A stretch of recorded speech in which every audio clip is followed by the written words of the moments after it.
Welcome to Ladies Time to Rise. So I am very excited to introduce you to Jan Price. She is an inspiration to all women, especially over 60. And she's going to explain why that is. As you know, we are doing this show so that wherever you are stuck, you will get some advice from one of these many, many lovely people I am interviewing to get you to unleash the real you. So without further ado, I'm going to introduce you to Jan Price, and she's going to share her little story, or big story, I should say, about her making the big leap. Jan Price, welcome. Thank you, Julie. It's a pleasure being here. It's great seeing you face to face. It's been too long. It has been. It is great. Yes, yes. So tell us about how you went from corporate America to doing your passion. And maybe even sneak in there how old you were when you decided to make that change. Well, do you want the short version or the long version? How long do we have? Today we only have 30 minutes, so it'll be I'm going to go back because I think this is important. In 2014, I called it Living in the Question. And that was how I declared 2014. I was looking at my life and going, something's missing from my life. And what is it? So that was living in the question. What was missing in my life? So I went through all of the categories. I went through, my job, which I was happy with at the time. Where I live, did I like living where I live? Did I like living in the place I live in? I went through all of it. Do I want a relationship? I went through everything. What was missing in my life? And I was pretty happy with absolutely everything. But I realized what was missing was my passion. That that was what was lacking in my life, was something of passion. So I called it Living in the Question. And that was the beginning of 2014. In June of 2014, there was an art gallery lecture by this famous artist who had come here from New York to Carmel, California, where I live. And he was talking about all the famous people he had painted. And he was talking about stories about Katharine Hepburn, Gerald Ford, Peter O'Toole, Robert Redford, and all these people. And it was like, I had this aha moment, inspiration at that moment. Like my angels were talking to me and they went, this is what you want to do. You want to talk about movies. Because I had studied acting and film in New York back in the late 80s and decided that acting was not my passion, but I loved film. And I had studied film with Dr. Richard Brown in New York, and he had made me his talent coordinator. And I met all these famous people like Fay Wray and Kevin Kline and Phoebe Cates and Harvey Keitel. I mean, the list goes on, because I got to pick up the talent and take them to the green room. And then in the class, he would bring people from movies and interview them that we had gone to see over the weekend.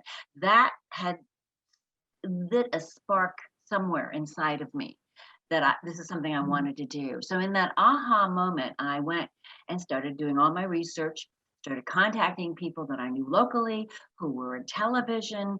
I had meetings with the local TV stations. I didn't know what it was going to look like. I was thinking a half-hour show locally, interviewing people or doing movie reviews, sort of a la Siskel and Ebert. I wasn't sure exactly. So I was doing all my research, reaching out to people, working on my job. And that was 2014. In 2015, I had some meetings. I remember it clearly on June 12th. And I was thinking, all I want to do is work on my passion project. That's what I had titled it. So I had all this research I had done for a year. And I was like, I just want to work on my passion project. That's all I want to do. Later on that day, God heard me, I think. And I ended up blacking out in the parking lot of P.F. Chang's, and nobody knows why to this day. Well, we do know why. I blacked out and I fell and I broke my shoulder. And it was God had heard me, because at that point I couldn't work. I went on medical leave for 3 months. And because I kept saying I want to work on my passion project, it gave me time to do that. And I had made the decision. I said, life is short. At that point, we didn't know why I had blacked out. We thought I had a heart issue or something. Thank God it wasn't anything really serious. But I realized it's time for me to go pursue this on a full-time basis. And so when after my medical leave, I went back to work and I went to my manager and I said, look, I'm going to leave. It was September. I said, I'll help you through through the fourth quarter. If you want me to stay, if you don't, I'll leave, blah, blah, blah. So I stayed and it all worked out perfectly. So I ended up retiring in January of 2016. And at that point, I was 65 years old and I turned 66 in March. So I was able to collect Social Security and I started still didn't know what this was going to look like. But I have this theory, and I tell people this all the time. Life is like Legos, and all the pieces fit together. So every time when you look at your life, you can look and see, if I hadn't done that, this wouldn't have happened, and blah, blah, blah. And you just really start to piece it all together. Anyhow, my sales manager, who had been with the station that I had worked at, ended up leaving when I was on medical leave and went to iHeartRadio. And he and I stayed friends, and he was the one who said, you should do a radio show. And that's how the genesis of the Jan Price Show, all about movies, was launched. So in June of 2016, beginning June 4th, 2016, I had my very first show on iHeartRadio, which was an hour-long show. And I had been collecting names and of filmmakers throughout the years, but one of my dearest friends is a screenwriter. And he lives part-time here in Carmel, part-time in Malibu. And his best friend is Tom Cruise. So he was my first guest, and I had him on several times. So that's what launched the show. So you're never too old to follow your passion and do what makes your heart sing. And the show is 5 years old. It's grown exponentially. It's now a 25-minute show. It was an hour. And I work with publicists in London, New York, California, LA, San Francisco, all over. And I have created a niche market. And I interview independent filmmakers and documentarians, but anybody who has anything to do with the film industry. So I absolutely love what I do. So Yeah. that was my long story, Julie. I'm sorry. No, that's okay. We have time. You didn't take up the whole 30 minutes, so we're good. Yeah. So you did this at 65, right? Yeah. The show actually launched when I was 66. 66. And I'm now 71. A happy 71. Ladies, isn't she beautiful? She is an inspiration. Since we are talking about age, is there anything that you can tell the ladies that you have done to preserve your beauty and youthfulness? Thank you. I appreciate that. Thank you. Yes. And it's a lot of different age groups that we're talking to, I'm sure, but I started, who knew when I started doing this? Back in about to age 27, I started drinking 64 ounces of water every single day. And I continue to do that. And I think that certainly has been a fountain of youth, just there, drinking all that water every day. It's like if I don't drink at all, my body knows. It reacts to the fact that I haven't drank all my water. But one of the other things, I meditate. Everything I've done all my life, I've been consistent with. I exercise. I don't overdo anything. I exercise a half hour every day. I have DVDs that I do. They're mostly walking DVDs. I have weights, it's a combination, or I go for a walk. But I've consistently 5 days a week, used to be 6. I finally said, no, enough of the 6. Just 5 times a week of exercising. I've been a pescatarian most of my life. So I do eat fish, but mostly a vegetarian diet. I also, this is what I always say, every time I smile, my face lifts. So the secret is smiling a lot. Oh. And I know a lot of people think you were going to get wrinkles when you smile, but it's not true. I've tried Botox once, hated it. and never tried it again. I don't believe injecting things into your face is a good thing. I've known some friends who've had reactions to doing injections, and I won't do that. But I also have a good gene pool. I will just say my mother really didn't have any wrinkles either for a long time until she got ill later on in life, and she lost a lot of weight, and then she, began Yeah. to show her age. But but those are kind of the secrets of just, I meditate. It's about being happy. I wake up every morning in an attitude of gratitude before I get out of bed. I, I, I thank God for at least five things that I'm grateful for. And number one is always my health. It's the number one thing. If you don't have your health, you don't have anything. And that's the most important thing. So it's important to, eat right, pay attention to your diet, drink water, take your supplements, all the things that we've all heard about. I think that's the key thing. But I think also just being happy. I mean, we all have issues. We've all had baggage. We've all gone through things. I certainly have traveled the road less traveled. I could have been a street person many times, but I've been blessed because I have a good family and friends and my strong belief in God. I will just say that too.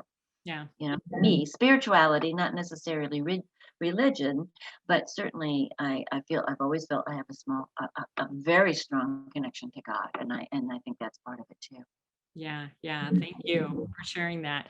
I want to go back to the switch that you made, and developing your passion. When you were in the year of, what did you call your year? The year of living in the question. The year of living in the question. So, did you visit that question every day? Did you journal? How did you live in that question? Because, we get busy, right? And if it isn't in front of us, we're going to forget to do that. So, did you put something in place? Um, Years ago, I did Julia Cameron's The Artist Way. Hmm. And if anybody has never done that book, I highly recommend it. It's been out a long time. We're talking about I did it around 1995, 1996. And one of the things she talks about in that is writing your 3 pages every day and journaling. And at the time when I was doing this, I was journaling. I don't do it anymore. I have to honestly say I stopped journaling, but every once in a while I might write something. But at that point I was. But I really didn't visit it. I just called it living in the question and just allowing spirit or God or whatever word we want to fill me up and answer that question. What is it that I really want to do, that I really feel very passionate about?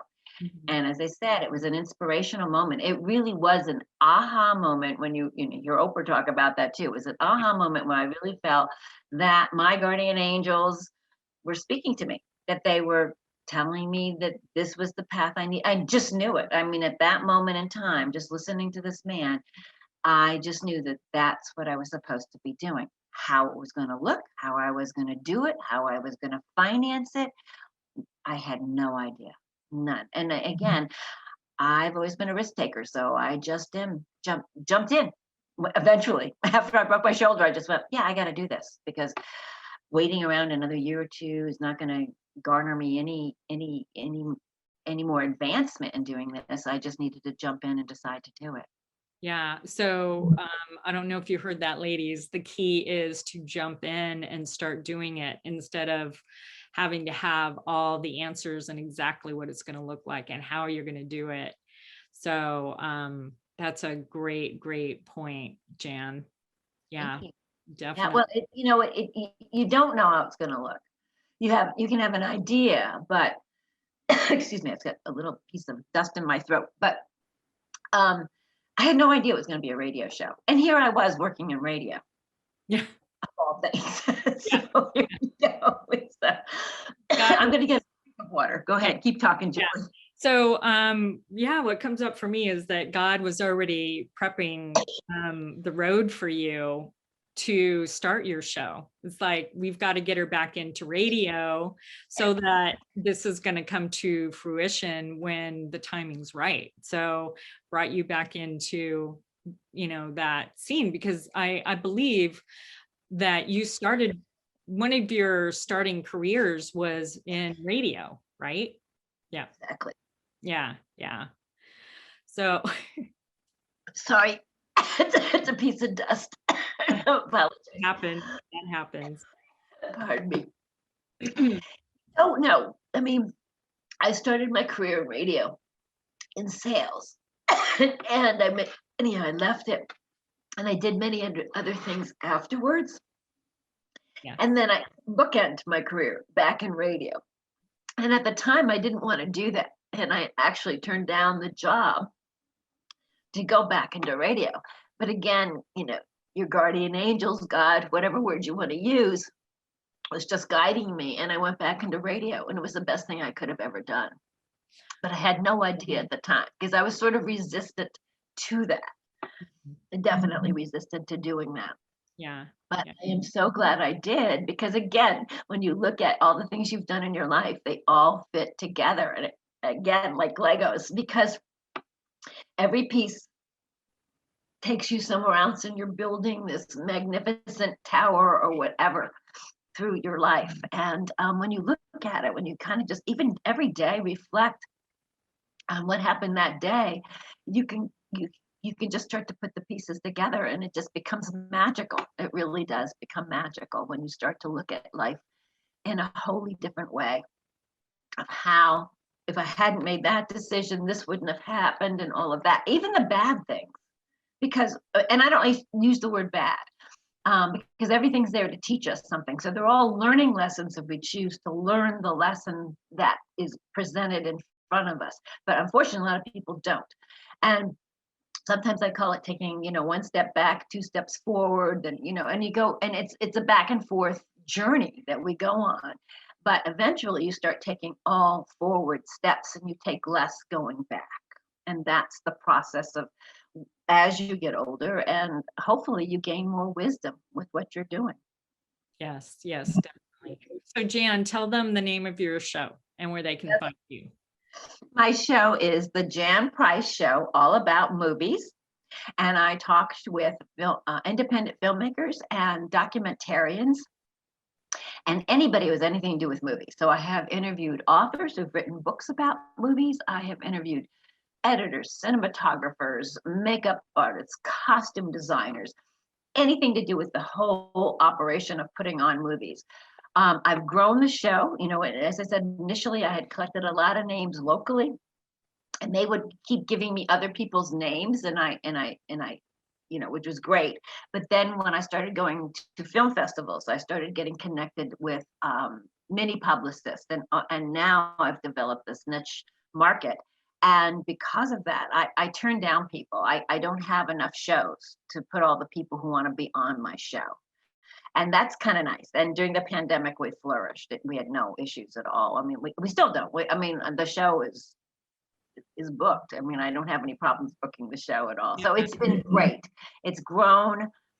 We are all, the show is on iHeart. It's a radio show on iHeart, but it's also on the iHeart podcast network. I'm on Spotify, Apple. I'm on Google Play, iTunes, YouTube, you name it. My show is there. Yesterday, I went to visit a friend, and he had Siri on, and so we just talked to Siri, put on the Jan Price Show, and the Jan Price Show was on Siri. And if you have a smart TV, all smart TVs have iHeart on it, and you just type in Jan Price Show, and I will show up, and you can see me there. And now we've just started to record the shows on Zoom, and so we've had a YouTube channel for years, but now we have video on the YouTube channel, so you can actually see the. Oh, that's exciting. Yeah, it's exciting. It's been exciting. Yeah, it's been a really exciting growth over the last 5 years. Yeah. Is there a moment that you would like to share with the ladies about either somebody that you interviewed or getting up and running that was a little bit of a challenge and you got through it? putting you on the spot, I know. I know you are. You know, the biggest, I have to tell you, I've had, because it's on iHeart, the show's been on iHeart. I would go to the studio and record at the iHeart studio. So I haven't had an engineer for the show and for years. And then, we kind of toyed around with how I could record from home, and my engineer could be in his home in Monterey, and we didn't have to go all the way, 35 minutes away to record the show. So long story short, and we were able to do that through the pandemic and all of that. iHeart had a reorg, which they've done, and my engineer lost his job back in November, but he was still able to record the show. We'd done it throughout the pandemic, me, at my home, him at his home, and he did it for a while, but then he got a real job, and so he couldn't record the show anymore. So he helped me buy all the equipment. I mean, I paid for the equipment, but he picked out all the equipment. And now I have my own recording studio in my home. So I would say that was probably one of the biggest things, because I'm not a techie person. And then because of that, I was able to start to do Zoom recordings, which is also new. So coordinating, doing a Zoom and an audio recording, because I got to make sure they're both in sync and they work well, has been a little bit of a challenge because I'm not techie, but I love it. I love the fact that I have complete control over my show now.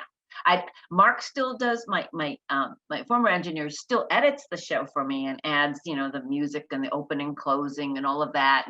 And eventually, we're right now in the process of getting a national sponsor, and he will put those in. So he does that part for me and make sure it's on the iHeartRadio and iHeartNet podcast network. But I have grown a team. I have a team of 6 people who work with me. So that's kind of exciting too, to have grown the team, and it's important to surround yourself with people who believe in you. And I've been blessed. I've had a lot of people who have believed in me along the way. It hasn't been easy. I have done GoFundMe campaigns to keep myself going, and that's a couple of times. And people have just believed in me, and because of that, I've been able to continue to do the show the way I want to do the show. So as I said, challenging, obviously making money doing what you love and you're passionate about is always a challenge. Yeah. But it's possible. How many years now? 6 years, 5 years? 5 years on June 4th since I launched the show. Oh, wow. Happy anniversary. Thank you. So yeah, it's 1 year and 1 month. I mean, 5 years and 1 month. And now we really are. I mean, as I said, we're all of these podcast networks all over. We're getting recognition, and that's great after all this time. But we are right now preparing the proposal for. I have a target. Since I sold advertising and radio all these years, it comes in handy. I said, usually talent doesn't know anything about sales, and people in sales don't know anything about being talent. So I was able to combine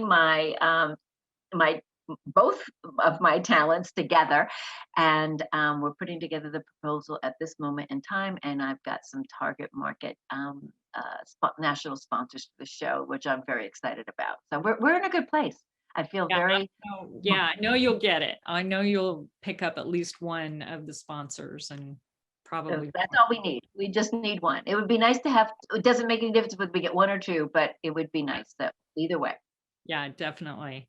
Well, definitely. Good luck, Jan. Thank you. And thank you so much for being on the show today. Feel very blessed that you were available to do this. So thank you so much. I feel blessed to be on your show. So thank you so much. I really appreciate it, Julie. Love you. Love you too. All right, ladies, you got to meet Jan Price, and stay tuned for what's coming up next. And we look forward to continuing. Ladies, time to rise, unleash the real you. Have a great rest of your day. Bye-bye.